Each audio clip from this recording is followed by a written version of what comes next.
Good evening. Welcome to our in-theater and all our virtual folks tonight. My name's Stephen Davey. I'm the senior producer here at City Space.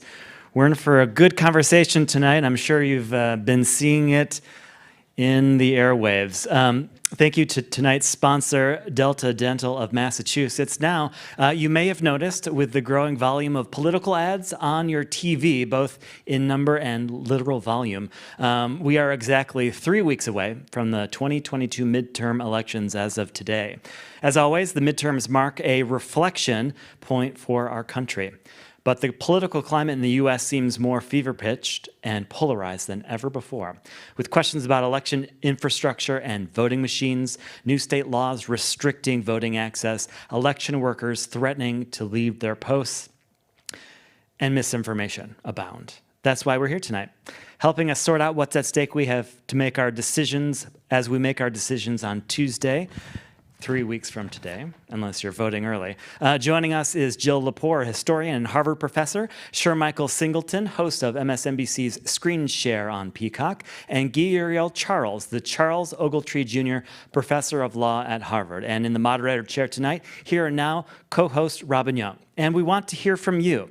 If you have a question from our panel tonight, head over to Slido, that's sli.do, and enter midterms.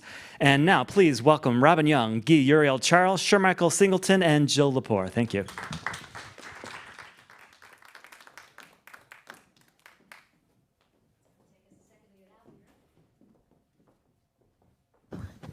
Hi, everybody. Hello. Thank you for coming. Thank you all at home watching. And thank you in advance, listeners of Here and Now, because we'll be airing portions of this on Here and Now. But I truly thank you because sometimes it's hard to confront this issue. It's just become kind of overwhelming. And I'm sure many of you saw the New York Times Siena College poll that was published today, which found that 71% of all voters felt democracy was at risk. 71%. That's so chilling. But then just 7% said that was the biggest problem facing the country. You'd think the end of democracy, would be a bigger deal. And how about the end of the Republican Party? Republican political advisor Mark McKinnon has said it's end times for the GOP. The left-leaning Michelle Goldberg's column today is titled "The Final Hurrah for Decent Republicans." And what about elections? We reported on the Southern Nevada county, which has thrown out its voting machines and switched to the less dependable paper ballots because the county clerk is an election denier. Every Republican candidate in the Arizona races is an election denier. There's a move by the GOP to recruit and train election deniers to take the jobs of poll workers, the people who are historically nonpartisan. So, wither elections. What do the midterms hold? We know that 70% of Republicans don't believe that Trump lost in 2020, but this new poll shows 28% of all voters, including 41% of Republicans, have little to no faith in the midterms. We've lost faith and friends and loved ones that we can't talk to anymore. This poll shows that people think that people on the other side aren't good people.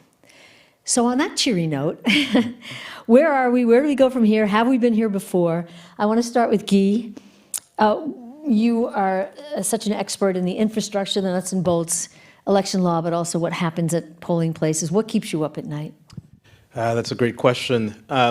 So what keeps me up at night is essentially a local replaying of the January 6 events that take place at various polling places or states, particularly battleground states. We know that that the Congress is going to be up for grabs, particularly the House. You can imagine what we saw in 2000. So I came of age and as an academic in 2000 in Bush versus Gore. I remember seeing, in this case, these were really the lawyers who were almost in fisticuffs fighting with each other with respect to paper ballots and holding those things up and fighting over those things. The hanging chads. The hanging chads. Now imagine that scenario combined with a January 6th scenario playing out and many jurisdictions across the country because we no longer trust one another. We don't trust we don't trust the election workers or poll workers are election deniers. Everybody has questions about the machinery, even though the infrastructure works really well, right? Those are the types of things that keep me up at night. Well, but I'm wondering if it's already happening. Just stay with you for a second. We had Donald Trump speaking the other day, I believe it was in Arizona, saying you got to get out and vote, storm the precincts. I'm using the same language that he was using about the Capitol. And we talked about this GOP effort there, recruiting and training election deniers to be poll workers, arming them with the phone numbers of lawyers and telling them to do things like unplug a voting machine if you don't think something's going well. And we spoke to a poll worker on Here and Now from Western Massachusetts who's already quit because she was so traumatized by the primaries in June when people in this tiny little town, which we can't name for her safety, but people were verbally assaulting her, waving their arms. She felt threatened, trying to point to things that were not a problem. There's some tape here to keep people walking this way, that things that were not a problem, but these people had come looking for it. And I thought, man, that was just the primaries. I think we're already seeing insurrection attempts at the polling places. Well, we're certainly seeing, at the very least, a precursor to that, right? So clearly, we have an attempt to train individuals to get them to be much more combative, in many respects because people believe that the stakes are so high. And part of the question for me as well is to what extent, how will the Democrats respond, right? So, and you're seeing it in the New York Times poll that it's not just Republicans and independents who are questioning democracy and results of the election. We're sort of slowly seeing that spread throughout the electorate. How far is it going to go? So to what extent are we going to have both sides in a pitch battle in a precinct fighting over a voting machine? And if that's the direction that we had, then I fear for American democracy. Well, sure. And Michael, I want to ask you, a former Republican, a former Republican consultant, why'd you leave? I mean, I think that's an obvious question and answer to that, right? You know, it became a point in time for me, and I've worked on several presidential campaigns, from Gingrich to Romney, and I have seen the party sort of transform over time. And you spend a lot of time talking to former colleagues of mine, the Stuart Stevens of the world who co-founded the Lincoln Project. I'm sure you guys are familiar with that. I know all of those guys. And they, for me, are like my mentors in many ways. And you begin to get concerned when the party begins to adopt this populist nationalist identity that isn't in sync with where the country currently is or going. You begin to find voters at the base level adopting QAnon. We talked about that earlier, and other theories that we know hold no basis of truth. And it's almost impossible to articulate a message against those things.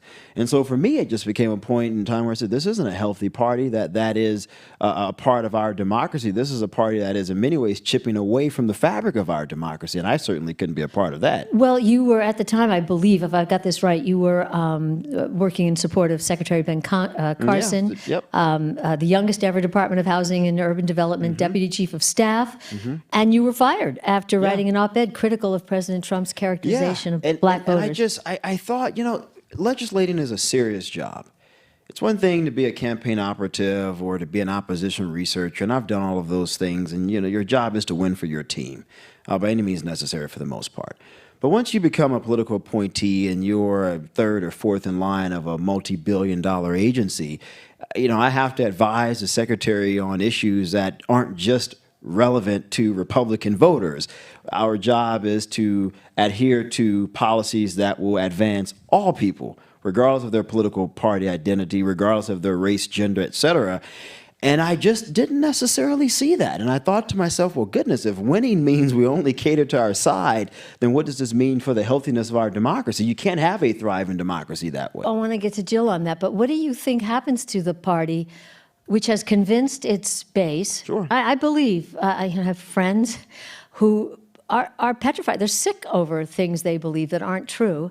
But I don't believe the leadership at all believes any of it, and we know that. We've seen it. Well, Steve, I can tell you, I know many in the leadership, and they do not believe it. I can tell you that for a fact. Yeah, Steve Bannon saying, oh no, Trump's going to say he's won. He won't have won, but he'll say he's won. And we just saw, Jill, that video released by the January 6th committee, taken as the leaders, Nancy Pelosi and Chuck Schumer, were begging for someone to send the National Guard. Right in that same picture, you see the Republicans Steve Scalise and Kevin McCarthy standing right there while they're making those pleas, even though after this attempted coup, they held press conferences saying Nancy Pelosi didn't try to bring out the National Guard. So what happens to a party whose leadership knows it's lying? I want to listen to Al Schmidt. He's president and CEO of the nonprofit Committee of 70 and former Philadelphia City Commissioner, Republican, talking about people who are these election deniers as a result. Let's listen. It's a lot easier to deceive someone than to convince someone that they've been deceived. And we've had a third of Americans and a majority of my party having been deceived about election results for a long time now, almost 2 years now, if not longer. And the longer people believe in these lies, the harder I think it'll be to bring them around to reality. You're all shaking your heads, yes, but Jill, I see you thinking, has there been another time in history? We're going to talk more about a project you were involved with to try to address disinformation, but has there been another time when this many Americans, and practically a whole party, believed lies? That's a really interesting question. I mean, I think it's important to have a much more foreshortened sense of history when we ask those kinds of political questions than we ordinarily have. You cannot actually study the history of American democracy. You can't take it back really any further back in time than 1965, right? Because before 1965, Black Americans can't vote. So you're looking at, like, people would often, when polarization was widening, and I would do events like this, people would say, well, have the American people ever been so divided before? Which is a version of your question, right? Except the way in which they're divided now seems more polarized. But the polarization data purports to go back to, the very beginnings of the Republic, but when huge swaths of the population are disenfranchised, it's actually really meaningless data. So I think that the question is different when you think about it from 1965 to the present. And maybe, if we think about, say, the division in the United States in the late 1960s, early 1970s over Vietnam, that is an incredibly deep moral issue for people. And I think for many people it came down to, do you believe that this war could possibly be right? And people, when the Pentagon Papers are published in 1971, there's a real vindication for people who said, I think that the president's been lying to us all the way back to Truman about what's been going on in Southeast Asia. And there was an acceptance of that, right? So the United States eventually withdraws from Vietnam. So there's a resolution to that is elusive to us now. I mean, if we were fighting now, not over whether Trump had won or Biden had won, but whether the U.S. was likely to win the war in Vietnam, it would be hard for us to imagine the possibility of a resolution there. That was a resolvable, it was a knowable thing. So I do think that's different. But I just tend to sort of reject the idea that you could go back, as people want to do, to say the 1850s and say partisan is just like this, because we were looking at a whole huge swath of the population that is basically operating like a shadow political I hear party. you. A couple thoughts. I want to stay with you just for a second. We didn't resolve it because the whole Vietnam, then moving on to Nixon, Watergate era gave birth to where we are now, because you had people like Bill Kristol and Roger Ailes walking off from the rubble of that decade saying this is never going to happen to us again, and starting their own media and starting their own think tanks in this ecosystem, which I had a chance to say to Bill Kristol, who's now one of the biggest dissenters, one of the biggest attackers of Donald Trump. I had to say to him in our interview, I'm hearing you, and you're saying the things you think I want to hear, but you created this monster, and then you lost control of it. you created Fox News and you created this ecosystem that didn't go outside, and then Trump took over, and now Trump's lost control of it from what we hear. I mean, we're hearing, the shooter at that 4th of July parade, there's pictures of him with Donald Trump, a white supremacist. And when we talk to people who study white supremacists, they said, no, actually, they're mocking him now. So, I don't know that that ever got resolved. But just to ask you the one thing about the Civil War, which, people are talking now about this is the same as the Civil War.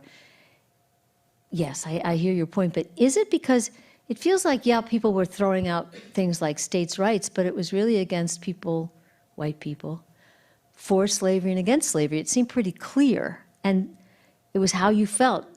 Now it's not people for or against on elections. They believe lies.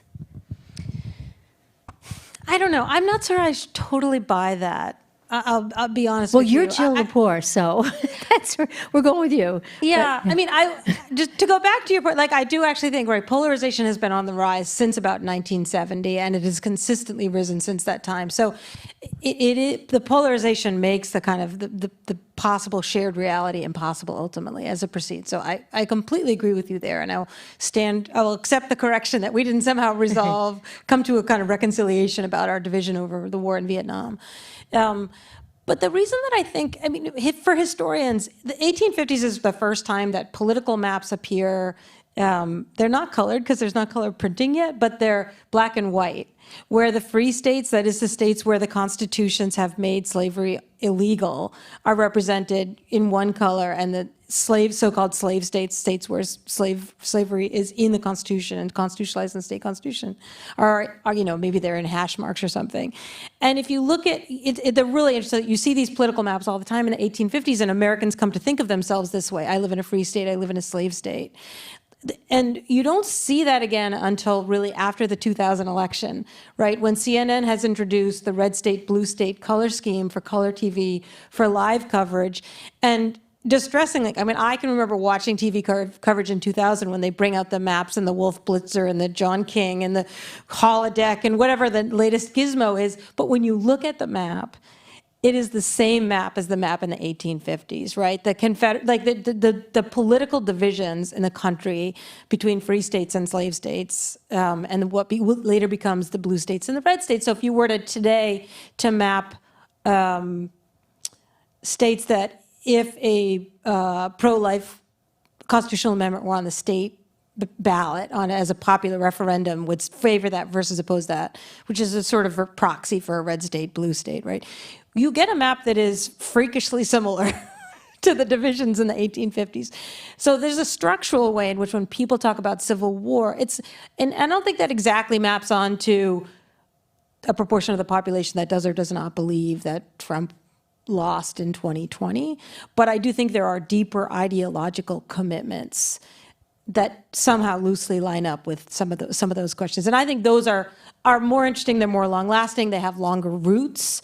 Just from a political vantage, I think the whole Democrats having to fight against people denying the results of the last election 2 years later is just an incredible political loss. All the work in terms of policy making, generating a commitment to a shared future for the country, all that time that has been lost the last 2 years, arguing with people about the last election, that's to me the biggest cost there. Sure, with climate change in particular, Guy, back to you. You mentioned in passing laws.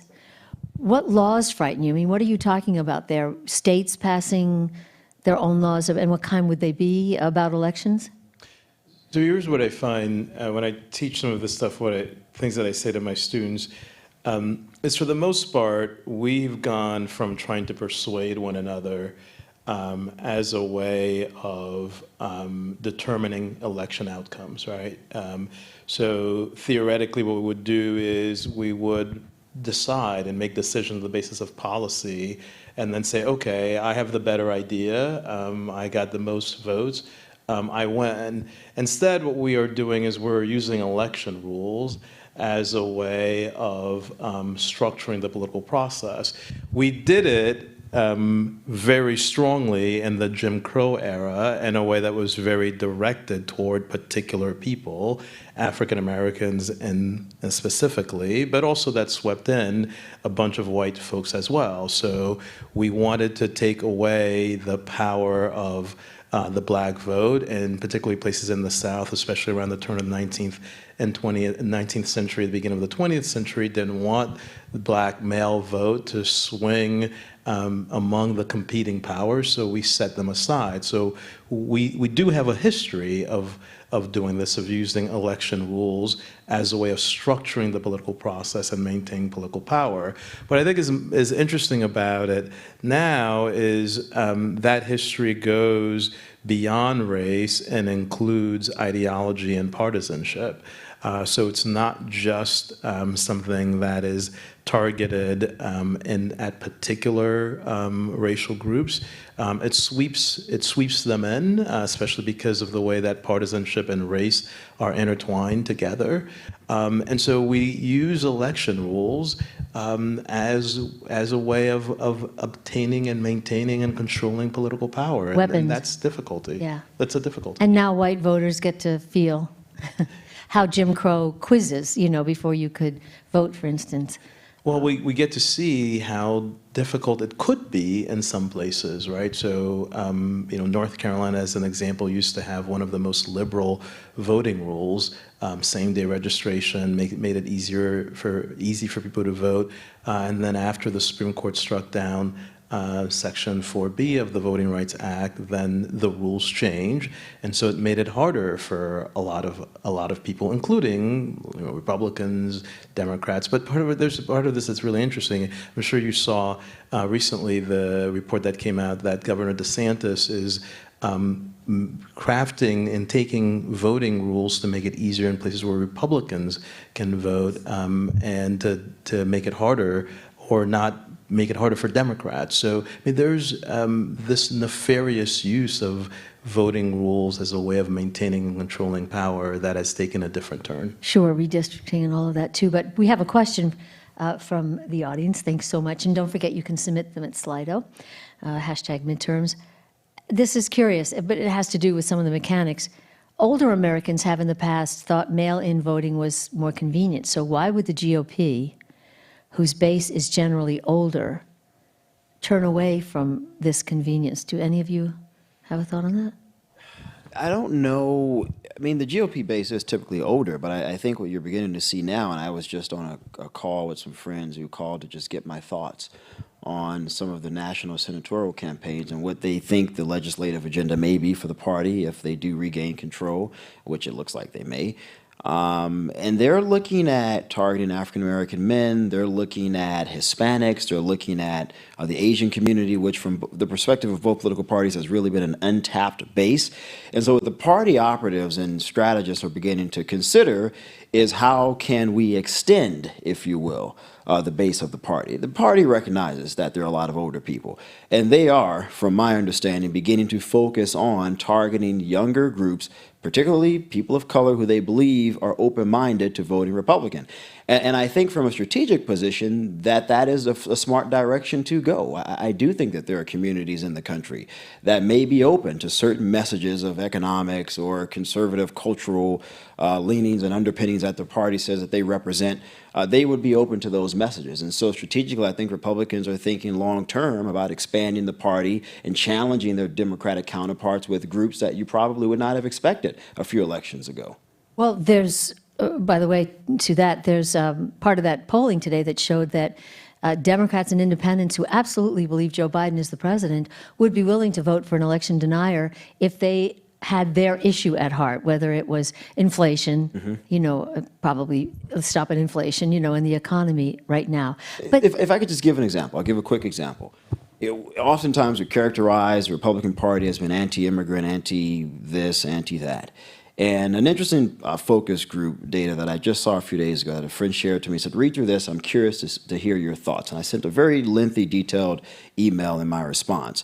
And what it showed was that African-American men, I'm just using this as an example, had very similar views to conservative white individuals about immigrants. based on this idea that they are taking my jobs away, that they are taking resources away from me. And I thought that was very fascinating because this is a topic now being in the media that typically does not come up often. Well, go ahead, Jill. Yeah, I was just going to say, Guy and I were actually talking about this before, that I think part of that issue is that the weakness of the parties, one of the reasons the parties are weak and don't really cohere, and I think this is true of both parties, is that there's a really kind of declining commitment to the very idea of representation, to the idea that of interest group politics at all, that you could join a coalition of other people who might be different from you and with whom you do not agree about absolutely everything, in order to agree to kind of pool your interests and choose someone to delegate to go represent broadly all of your interests. And you might not get everything you want.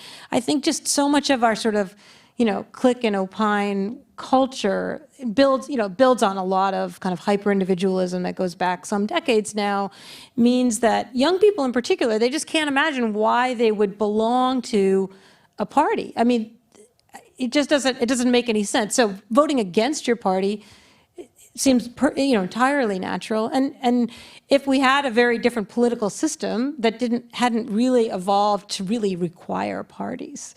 And one of the things that the participate in a party requires is having some sense of common purpose.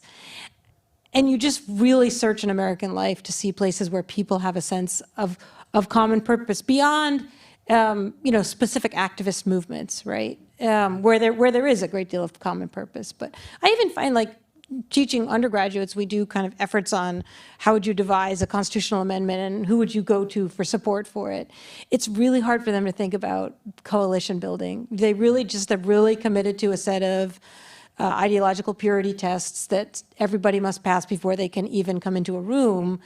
And that's not how parties work, right? So if we want to have a post-party political system, that would be one thing. But we're in a very painful moment where the parties are not working, and what's replacing the parties is not quite clear. It looks, at the moment, simply dangerous. Yeah. Yeah, pick up on that.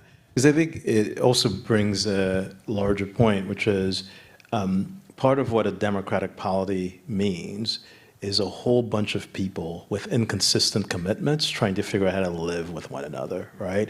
And, so I really love the point that you're making about not only do we have a conception of representation that doesn't account for coalition building, but I think it begins to question our broader set of commitments. Because really what it means is when we have different understandings of the world and competing and even incompatible understandings of the world, how do we still build a society in which we can live with one another, right? And figure out and have a sense of the good life where, you get to have your understanding and I get to have my understanding. We take turns sharing power, and sometimes I'm going to lose, sometimes you're going to win, and we're going to have to be okay with that. And I think everything has become existential. And existential for me and existential for you. And so therefore, if I have to choose, and I have to choose my own existence as opposed to others, right? And so figuring out how we get to that conception where we can live with one another, though we have different set of commitments and competing commitments, is a challenge of our time. Yeah, and the data shows that. I mean, as a strategist, and you look at data of what voters feel and how they feel about the other side, whether it's Republican voters or Democratic voters, and you will see in the results, they view the other side as an existential threat to their existence. I mean, how can you consider forming coalitions or working with people who may share disparate views from yourself if you view the Republican as this person is a threat to my livelihood, to my existence as a human being? I don't have an answer to that. Well, yeah, and I think, sorry, No, I'm going to jump in. I'm thrilled. Go ahead. Robin has a cold, so I'm giving her a little break. I think that, so it's easy to say, oh, the lie, and it started in 2020, but the resistance that starts in 2016 is very much about the existential threat. Like, it doesn't matter, like, we have to do it, journalists, like, we'll break all of our rules about anonymous sources or ethical standards because Trump's in office, and there's this intense escalation where democracy's on the ballot, a phrase that drives me crazy. Democracy is just not on the ballot. Like, if you want to have a calmer politics, you have to be someone has to be willing. It's a game of chicken. Someone has to stand down. How does that look? How does that look? How does that look? Yeah. I don't know, I'm not the policy expert. But I do want to say one other quick thing, because I think we tend to think that voting was perfect until now, right? But the way that we vote has been changing since the first ballots were ever cast, right? In the Cambridge Common, when you went up and you picked either a black bean or a yellow corn kernel and you put it in a bucket, or you went to one side of the Boston Common or the other side, depending on who, you had to show up. And showing up has always been a huge part of what it means to belong to a self-governing community. So as much as I really love the convenience of mail-in voting, and for people that during the pandemic it was so important, and for the elderly and people who have other kind of mobility issues, I think there's a huge loss to the commonweal when we don't show up and vote. And so, I wish that the note we'd been hearing all this time in response to the election integrity issues was, Election Day should be a federal holiday, we should vote on Veterans Day. The end. Like, let's just get behind that. Like, it needs to be a federal holiday so everybody can show up who wants to show up, so that it doesn't disadvantage the poor. People who have long working hours have to take care of their elderly parents and bring their kids to school.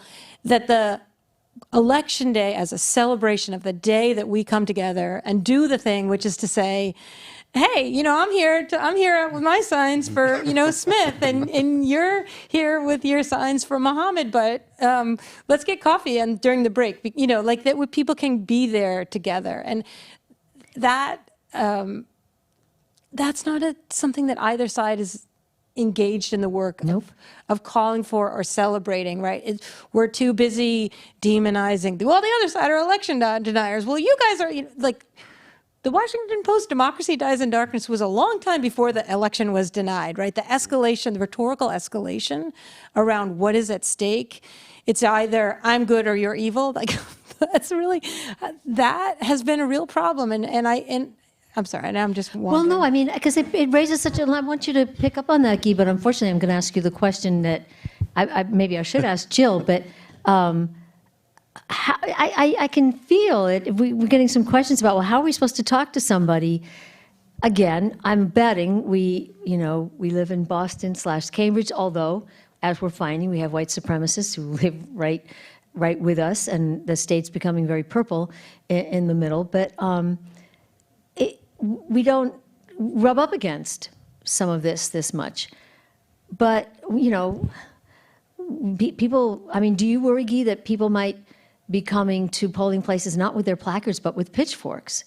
I mean, yeah. Well, yeah, absolutely. I mean, there's a way in which, Jill, your comments are very inspirational, right? That is, we are no longer talking about sort of the common good and standing down as an example, right? I mean, the worry that people have is there's this asymmetry and that one side is pushing the envelope, and the only way is to respond by pushing the envelope back. And when you start doing that, then only, you get pitchforks at the polling places. So I think there is something to be said. So I'm teaching two classes this semester. One is called civil procedure. The other one is called election law. But I give the same introduction in both classes, first-year students and upper-level students. But same introduction. The introduction is, all right, we have to think about both the process that will govern how we engage one another. So so your question to Jill, how should we think about this? Well, one way we can begin to think about it is to say, all right, if we can't agree on substance, can we agree on process? Right? Can we agree on a preset of rules? Right? Can we say there's going to be a civic culture, and it's going to be an election day, and it's going to be a moment of celebration, and here are sort of the fundamental rules that are going to apply, and we're all going to abide by them, and then let the outcomes be the outcomes. All right? And then second, what are the types of basic processes substance that we can agree on? So one of the reasons why you mentioned the New York Times poll, that it seems that people are willing to vote for election deniers is because some of their basic substantive needs aren't being met. Right? So they are saying, I'm struggling economically, so I'm just going to vote for whomever it is that will promise me something. Right? And I think we need to think about our basic substantive commitments as well. Yeah. I want to take a detour for just a second and ask you, Michael, what do you think happens to the Republican Party? Where does Liz Cheney go? Marjorie Taylor Greene is probably going to even have a leadership position. I know, she claimed just the other day in her debate that her husband has proof that the election was fraudulent. Yeah.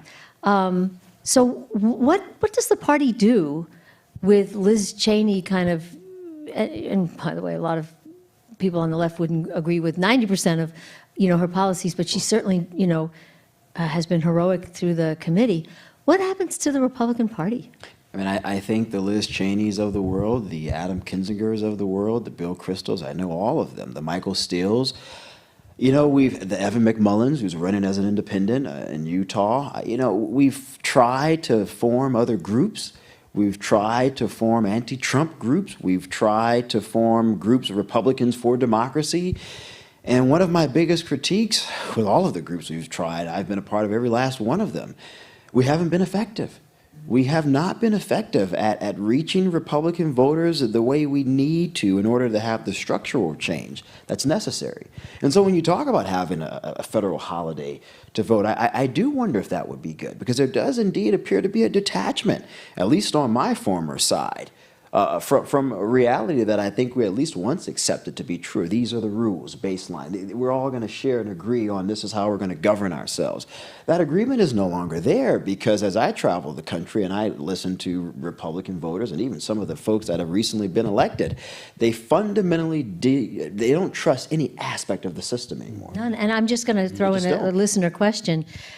Does this tension, the MAGA versus moderate, that small little group, is that going to destroy the party, or just expand this new version of a Republican Party that it's okay if your candidate, Donald Trump, says, hey, you Jewish people, you better get in line, or there's a replacement theory, or, that's all become, people are saying out loud what they didn't used to say out loud. So is it going to inflate this big party or destroy it? I don't see the party disappearing. I don't see a dissipation in the influence the party has. I think those of us who are, and people say moderate, and as if we're moderate, we still have very much so conservative dispositions about our ideology.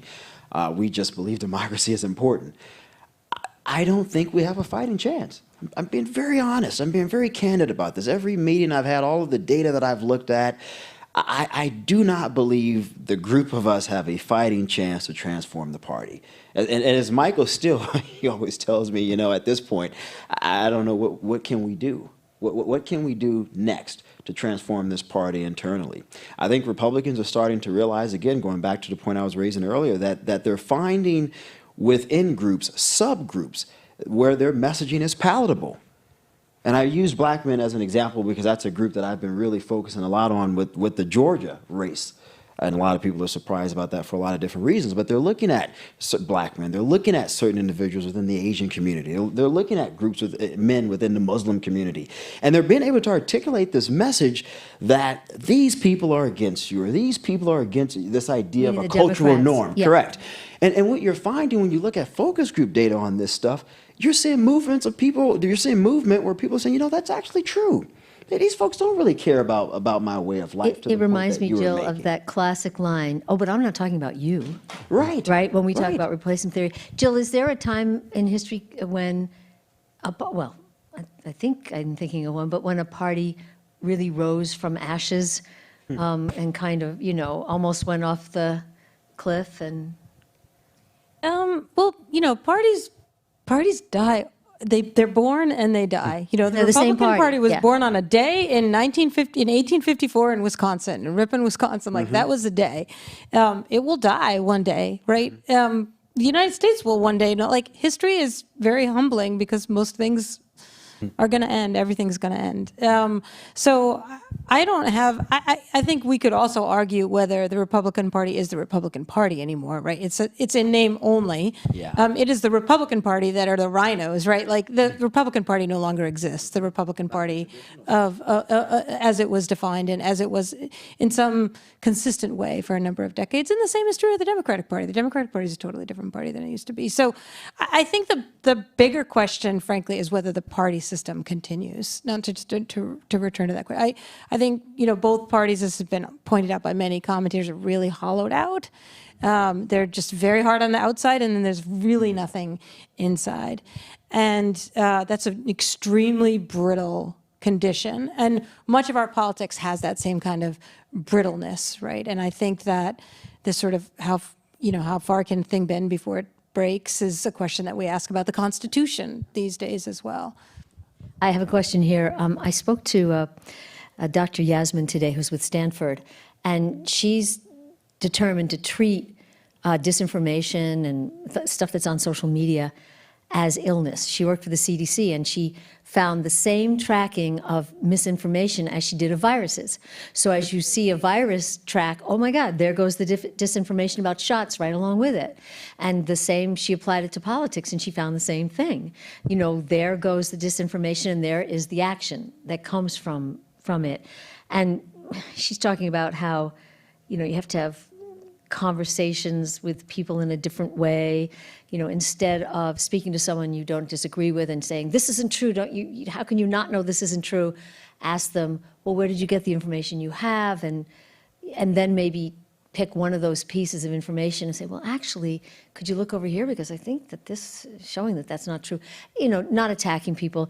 But she also talked about social media, and that brings me to this question. She thinks there has got to be, one of the most important things that we have to do right now is somehow regulate and get a hold of social media and its role in forming this keyhole view, as one of our listeners, viewers says, of the most radical or cringy of other political camps, making it harder to stand down oneself. In other words, if you're only seeing, you know, the footage over again, I mean, if you're watching CNN, you're watching January 6th over and over again. If you're watching Fox, you're watching the burning fires from years ago in Oregon. Over and over, you'd think the entire country was burning down. But then social media does that same thing. Is that ever going to be possible? I mean, start over here, to get that genie back in the bottle? Look, this is a really tough call because you're talking about, first, private entities. I was at a conference at Stanford just last week having a similar conversation where you have private entities that essentially now rival government. They're the primary mechanism by which we communicate and get our information from. And they have a financial incentive, like they benefit from the attention that is derived from our polarization, and they're responding to, in some ways, the things that we want. So it's kind of like, you know, I would liken it to like giving me candy every single time. All right, we are demanding a type of information that corresponds to our priors. And so the question then is, well, where is the type of regulation going to come from? Is it going to come from the government? Is it going to come from the private entities themselves? We certainly don't have the ability, nor do we want to as a people, to self-regulate, right? Because that's how we get our information. That's how we communicate, right? So it's actually really hard to think about what do we do with this problem. It's a fundamental problem. It's a really important one. And maybe the thing that happens at the end of the day is that there's government regulation, or maybe the private social media intermediaries can be convinced that it's in their self-interest to self-regulate. But this is also one of the foundational problems of our democracy. Well, and I am wondering if this is where we can talk to you, Jill, about an idea that you have and have been working on, in addition to being the Harvard historian and the New Yorker staff writer. Jill has this podcast, The Last Archive, which we highly recommend, where you, using Cambridge Rins and Latin, the halls of Cambridge Rins and Latin, you came up with this notion, with the help of others also thinking about this, of maybe having kids adjudicate truth. Yeah, so I think in the long term, there's going to be much bigger, bolder solutions necessary to the problem of social media. But in the short term, there are some kind of great ideas out there. And our colleague at Harvard Law School, Jonathan Zittrain, published an article in The Atlantic a few years ago in which he said, all right, so think about the institutions that we still trust to arbitrate truth. And what sort of is still standing is the jury trial. We do believe that you should serve on a jury when called and that juries can be relied upon to issue a verdict. Verdict is the truth, right? And it has to be unanimous, and we will accept it as binding. And that, we do believe in that, right? Or at least that hasn't fallen yet. It's one of the last things still standing. So he sort of had this idea, so why don't we kill three birds with one stone? Why don't we say, ask Facebook. So Twitter's decided not to run political ads. Facebook has its crazy Supreme Court notion, which is not really working. And YouTube has a kind of moderation policy. They have three different approaches, right? Like all, none, or maybe some. And it's like, well, let's just, what if all those companies and any others that pop up were to ask high school students to make a binding decision about whether an ad is, a campaign advertisement is true enough to be posted on social media. And it would be great because then the companies wouldn't have to figure it out. And high school students who are already studying civics and media literacy and trying to learn these things would actually do this work. And it would also build community and trust. So he had the idea that you'd do like a red state school and a blue state school. They'd be all year long, you'd just be on call, and someday, you'd be given an ad, and there'd be just some system. So anyway, we did this as an experiment for the last archive. I drew up a lesson plan. We did it first at Cambridge Rins and Latin, and then we did it at a high school, a much bigger experiment at a high school in Vermont and a high school in New Hampshire. And we spent a day talking to the kids about what a fact is, looking at ads, watching them, reading the transcripts of them, identifying the assertions of fact versus, expressions of opinion, and then working with school librarians to figure out, well, how would we research this? Is this claim verifiable? And then they formed these juries and they issued these verdicts. And for the New Hampshire Vermont experiment, they did by Zoom, had cross-state juries. And I am not exaggerating when I say I have never been in rooms with more sophisticated and sincere and avid political conversation in my career. In counting all the classrooms I've ever been in, any wonderful panel with distinguished people.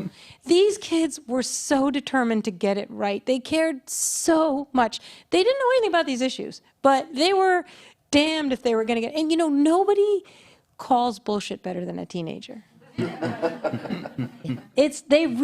kind of invested in the idea that they could figure out if someone was if it was just too wrong to really be out there. And they had really different verdicts, and they defended them, and they were just really deeply fair. I want to hear an example, but this has worked in other realms with kids.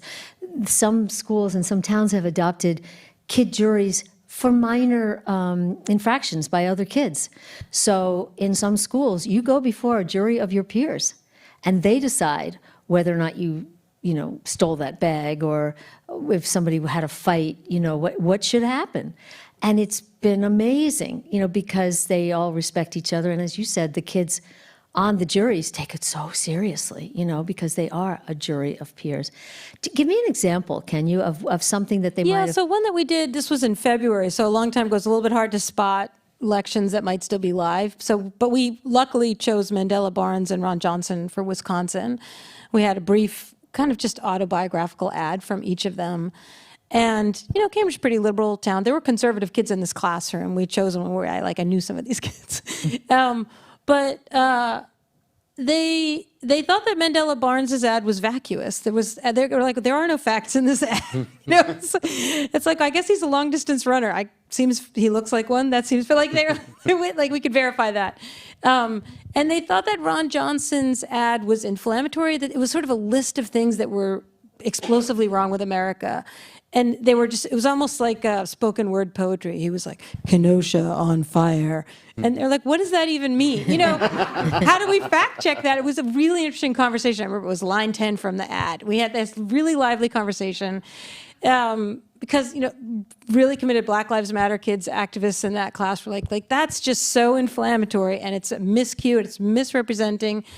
You know, it doesn't give you enough information. But in the end, they thought both of those ads should go up. And the strongest defense of the Ron Johnson is it's deeply illuminating about Ron Johnson. They were like, as a public good, this ad is really important. You learn so much about Ron Johnson. It would be wrong for social media. There's no, you know, direct misstatement of truth. We set this bar of true enough. So those are examples of ones that they left up. In other words, even if they might have thought it was stupid or didn't, you know, just didn't make sense. It told you something. They totally get from the first second. It doesn't matter if I agree with it. Yeah. That's not what we're asked to do. They're good at doing assignments. Like you have to solve these 10 math problems. You have to draw a map of the world. Like they do. You ask them to do something, they do it. That's what they're there for. So what do you do with that? How do you scale that up? I mean, what do you know? Hey, you know, Mr. Zuckerberg, here's a good idea. We have just a couple minutes here, and just well, this is what we've been talking about all evening. You know, okay, you're asking kids to find something fact-based, or at least if there's some basis in it, but people don't have the same facts. One of our viewers says.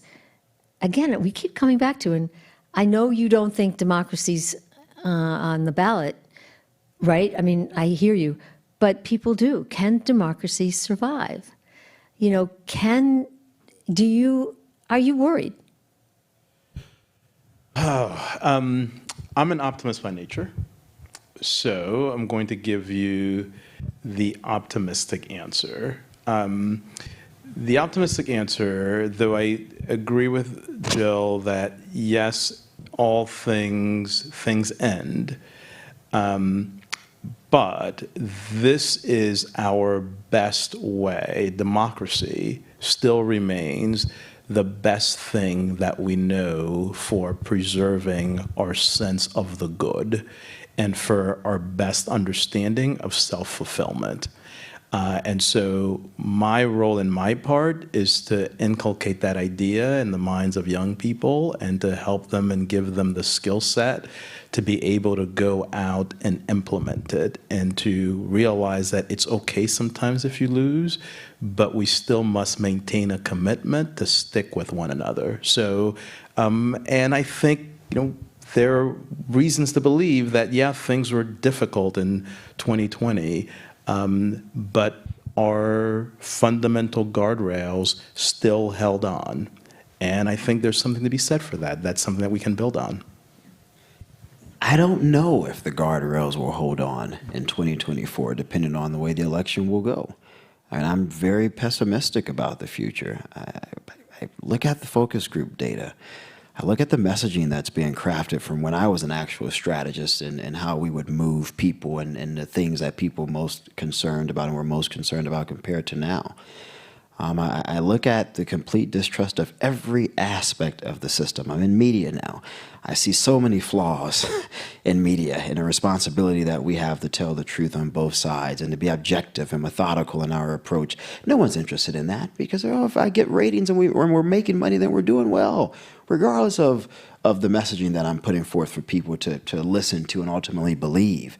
And so I don't see any accountability on the media side. I don't see accountability with social media. I don't see accountability with political leaders and actors. And so for me, as a political guy that's worked on a dozen campaigns across the country, I am very, very concerned about the country and the future of this country. And I'm not certain if we'll be able to make it the next 4, 8 years, depending on who the next president is. And I think that's critical. Jill? In 1937, with fascism on the rise around the world, fascists in power, the New Republic published a forum on the future of democracy, and they asked a number of people to weigh in with essays. And my favorite was by a political philosopher who said, you know, I'm tired of people asking, is democracy going to survive? As if they're asking for a weather report, and they want to know, is if it's going to rain, I'd like to bring an umbrella out when I leave the house. Democracy is not like the weather. It's only like the weather in this way. You go outside and you stop the rain. Okay, and with that in mind, we have some sound from Arizona, where our co-host Peter O'Dowd is based, and did a story on a race there. And remember, in Arizona, the Secretary of State race is the Republican candidate Mark Fincham, who was at the January 6th insurrection and participated, and his Democratic challenger is Adrian Fontes. And it's so funny that we've been talking about guardrails. Let's listen. The guardrails are gone, and now we see the cracks in the system, which we never thought existed before because we couldn't imagine such a monstrous attitude towards our democracy before. This is up to the American people. We have to rely on Americans to save America. Or go out and stop the rain. Guy Uriel Charles, Professor Charles, again, the Charles Ogletree Professor of Law Chair at Harvard, and Sir Michael Singleton, former Republican. Would you call yourself a Democrat now, independent? No, I'm still conservative, but I just think that Democrats are on the right side of history. Could you say that again closer to your microphone? I am still very much so a conservative in every regard, and I hope that there are some reforms that could be made from my former party. But I think as it pertains to caring about democracy, I just think Democrats seem to be headed in the right direction. And I can disagree on all the policy stuff. We can debate that stuff. But the country cannot be up for debate. And that's where I have to draw a moral line. Okay. And Jill Lepore, Harvard historian and New Yorker staff writer. All of you, thank you so much for coming to take a look ahead without really looking as much at the politics as looking at the big picture of how we feel about each other and how our system might or might not hold up. Thank you all so much. Thanks everybody who came and turned out. Thank you at home. Thank you. Thank you all, and thank you to our virtual audience tonight. Thank you to our panelists this evening. What a great conversation. Guy Uriel Charles, Sir Michael Singleton, and Jill Lepore. And thank you, Robin Young of Here and Now. Coming up at WBUR City Space, Chelsea Manning, at once celebrated for transparency and at the same time for polarizing and disclosing more than 700,000 classified military and diplomatic documents to WikiLeaks in 2011. Chelsea will be here to discuss her much-anticipated memoir, ReadMe.text. Robin's going to do that conversation as well. Find tickets at wbur.org/events, and thank you.